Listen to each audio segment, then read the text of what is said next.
एक तनाव मथुरा में है तो बीते 22 दिनों से तनाव पश्चिम एशिया में भी चल रहा है। इस जंग में हर नए दिन के साथ ईरान बीज साबित हो रहा है, क्योंकि ईरानी सेना इजराइल के साथ साथ खाड़ी के मुस्लिम देशों पर भी हमले कर रही है। हॉर्मुज स्ट्रेट भी ईरान ने ब्लॉक कर रखा है। मगर इसी बीच ईरान ने हिंद महासागर के एक आइलैंड पर मिसाइल अटैक करके सनसनी मचा दी है, क्योंकि जिस आइलैंड पर ईरान ने मिसाइलें दागी वो ईरान से करीब 4000 किलोमीटर दूर है और वहां पर यूएस ब्रिटेन का मिलिट्री बेस भी है। और हैरानी इस बात की है कि ईरान के पास ऐसी कोई मिसाइल ही नहीं जो 4000 किलोमीटर तक प्रहार कर सके। तो सवाल यह है कि फिर ईरान ने यह अटैक कैसे किया?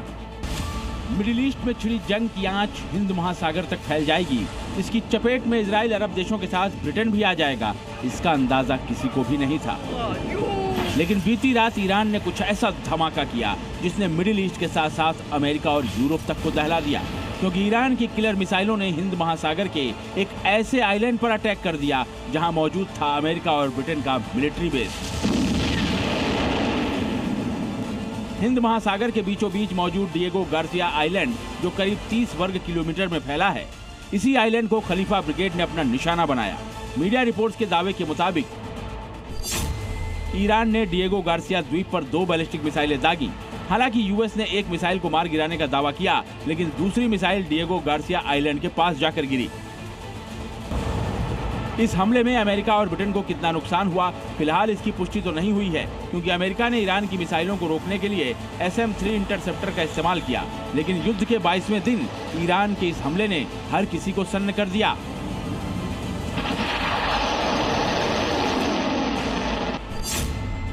क्योंकि हिंद महासागर के बीच मौजूद डिएगो गार्सिया आइलैंड ईरान से करीब 4000 किलोमीटर की दूरी पर मौजूद है और IRGC के दावे के मुताबिक ईरान के बारूदी जखीरे में ऐसी कोई मिसाइल नहीं जिसकी रेंज 4000 किलोमीटर या इसके आसपास हो। ऐसे में सवाल यह है कि आखिर ईरानी सेना ने डिएगो गार्सिया आइलैंड पर हमला किया कैसे? आखिर ईरान ने डिएगो गार्सिया द्वीप को दहलाने के लिए किस मिसाइल का इस्तेमाल किया?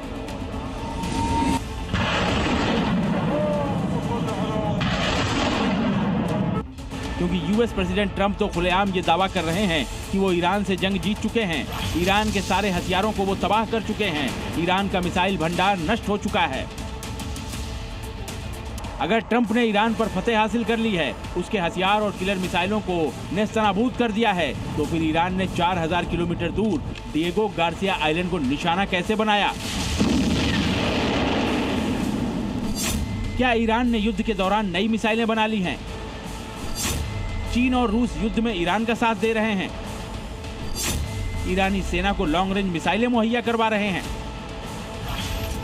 अब जो भी हो, लेकिन इस हमले के साथ ही ईरान ने अमेरिका और ब्रिटेन समेत अपने तमाम दुश्मनों को यह मैसेज दे दिया है कि जंग अभी खत्म नहीं हुई है, ईरान का इंतकाम बाकी है, जंग का परिणाम बाकी है। तभी तो इजराइल और अरब देशों के साथ साथ ईरान ने हिंद महासागर में मौजूद डिएगो गार्सिया आइलैंड पर अटैक किया,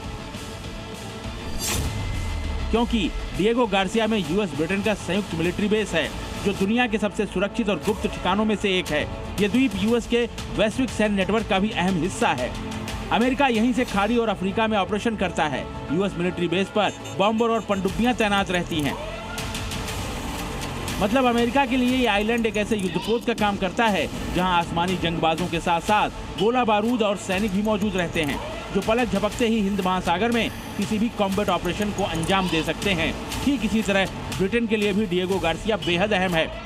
मगर ईरान ने हिंद महासागर के इस द्वीप को निशाना बनाकर इस पर मिसाइलों से हमला कर अमेरिका और ब्रिटेन दोनों को चेतावनी दे दी है। ब्यूरो रिपोर्ट, जी मीडिया।